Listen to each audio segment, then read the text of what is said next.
Subscribe करें महिंद्रा गुरु YouTube channel को। अगर आपने सब्सक्राइब कर रखा है तो नोटिफिकेशन बेल पर क्लिक करें ताकि आपको सारे वीडियोस का अलर्ट मिलता रहे। Thank you.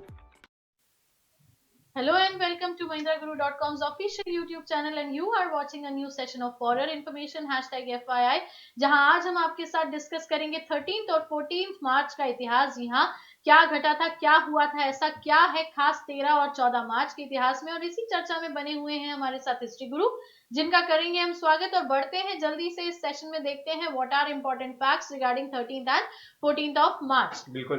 तो let's proceed with the part. पहले अगर इवेंट की बात करें तो yes, 1921 was the year and 13th was the date when the Mongolia declared independence from China. बिल्कुल। तो बात अगर करें यहाँ पे, तो मंगोलिया ने चाइना से अपनी इंडिपेंडेंस डिक्लेयर की थी। और जैसा कि यहाँ हमें याद है, कहीं ना कहीं हमने लिथुआनिया का भी इंडिपेंडेंस डे डिक्लेयर किया था चाइना के थ्रू ही, चाइना से बेसिकली। तो मंगोलिया का भी आज हमारे पास इंडिपेंडेंस डे की डेट है। बिल्कुल। अगर हम बात करें कि पिछले कुछ सेशंस में हमने ये देखा था कि लिथुआनिया के बारे में, इंडिपेंडेंस के बारे में भी बात की थी हमने, और आज हम जो डिस्कशन करेंगे वो मंगोलिया पर है। जी हाँ, 13 मार्च 1921 मंगोलिया, जो कि आप देखते हैं एक सेंट्रल एशिया में एक जो कंट्री है, जहां के चंगेज खां को आपने नाम जरूर सुना होगा। मंगोलिया के प्रसिद्ध शासक थे चंगेज खां, उनका देश मंगोलिया आज के दिन अगर हम बात करें 13 मार्च 1921 को, आज के दिन इंडिपेंडेंस हुआ था, स्वतंत्रता प्राप्त हुई थी चाइना से। चलिए बढ़ते हैं आगे, देखते हैं नेक्स्ट इवेंट।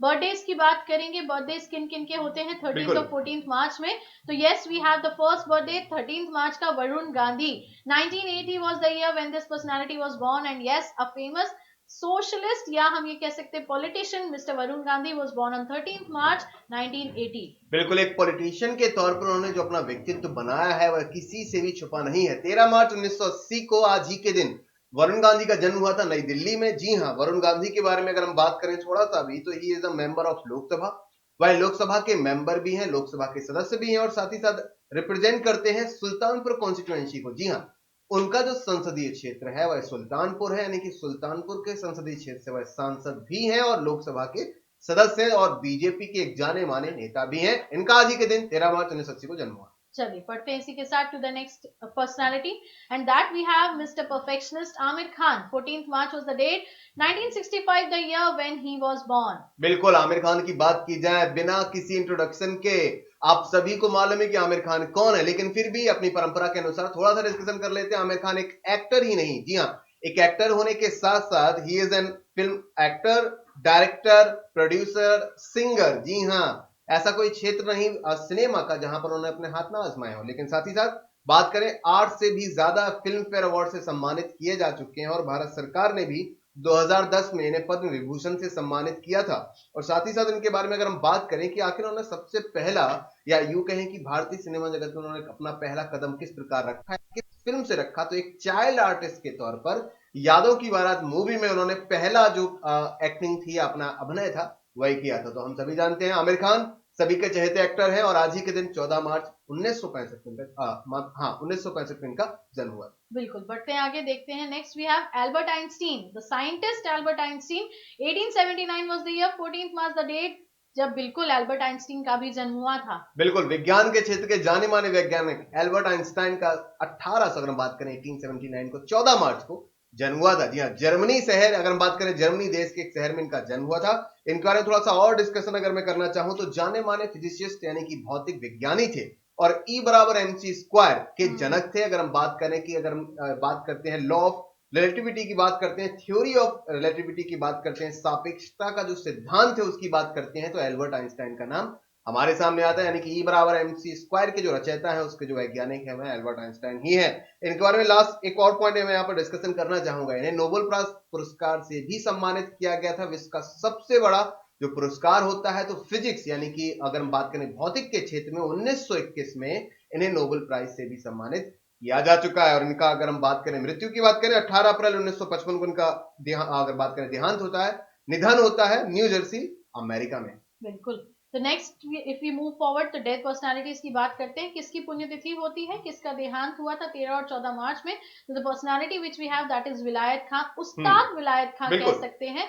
13 मार्च उस दिन था, 2004 वर्ष था जब उस्ताद विलायत खां का देहांत हुआ। उस्ताद विलायत खां के बारे में एक ही बात आप सभी को बताना चाहूंगा, जो आप सभी के लिए जानने योग्य है, कि वह एक जाने माने, अगर हम बात करें सितार वादक, यानी सितार में थे, तो जाने माने सितार वादक, विलायत खां का आज ही के दिन 13 मार्च 2004 को निधन हुआ।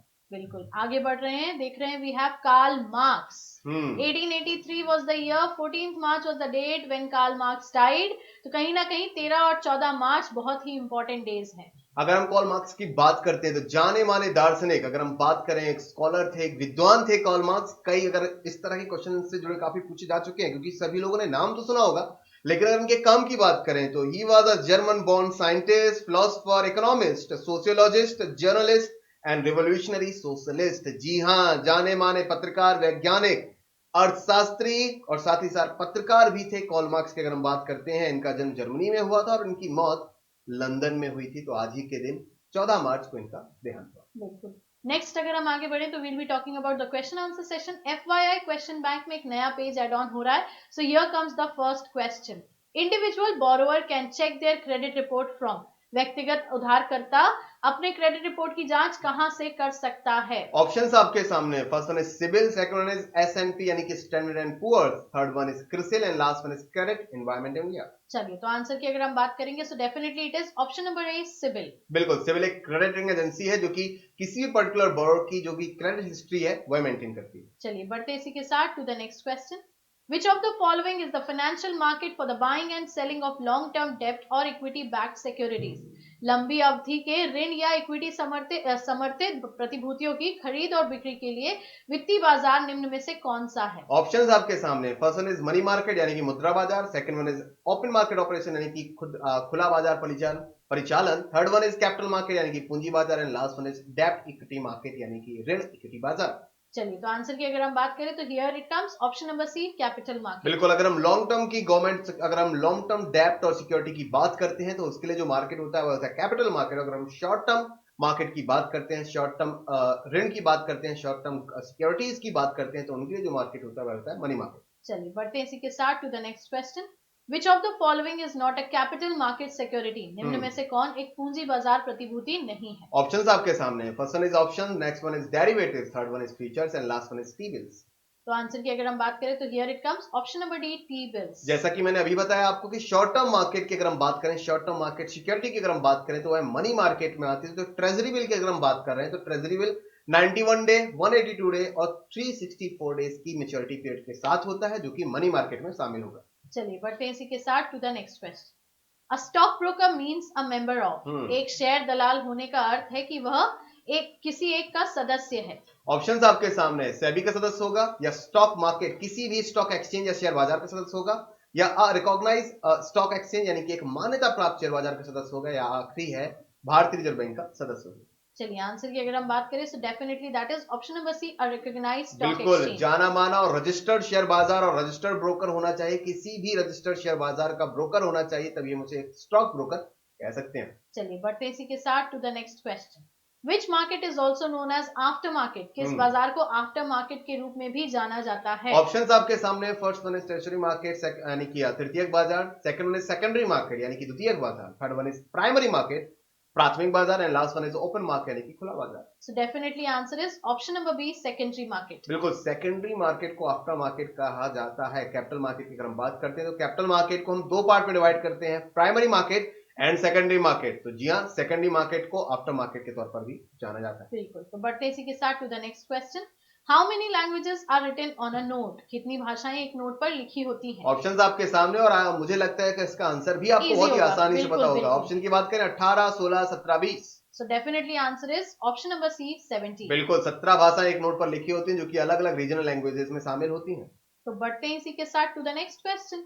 इन SLR, L stands for. SLR में L का पूर्ण रूप क्या है? ऑप्शंस आपके सामने। First one is liquidity, second one is leverage, third one is licence and last one is liberal. So definitely answer is A, liquidity. जी हाँ, क्योंकि अगर हम SLR के पूरे नाम की बात करें तो स्टैट्यूटरी लिक्विडिटी रेशियो। जी हाँ, स्टैट्यूटरी लिक्विडिटी रेशियो इसको कहते हैं। तो L फॉर लिक्विडिटी आंसर हो जाएगा, यानी कि ऑप्शन ए इज राइट। चलिए बढ़ते हैं इसी के साथ to the next question.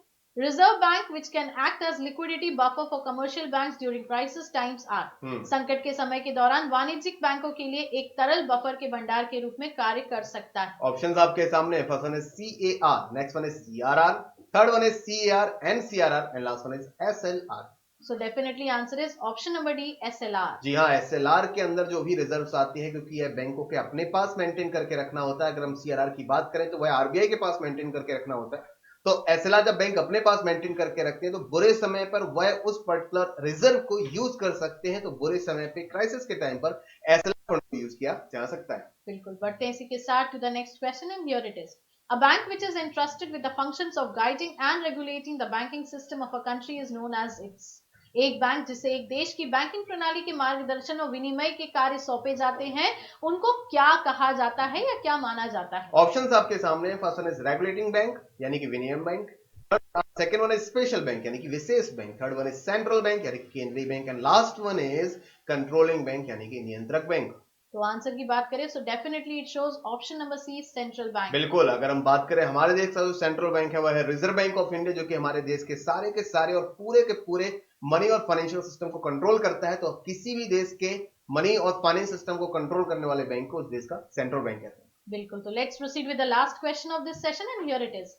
As per section of RBI Act 1934, RBI has the right to issue bank notes. भारतीय रिजर्व बैंक अधिनियम 1934 की धारा किसके अनुसार भारतीय रिजर्व बैंक को बैंक नोट जारी करने का अधिकार है? ऑप्शंस की अगर हम बात करें तो उस सेक्शन का नाम क्या हो सकता है और सेक्शन का नंबर क्या हो सकता है? ऑप्शन ए की बात करें 2, next one is 20, third one is 22 and last one is 24।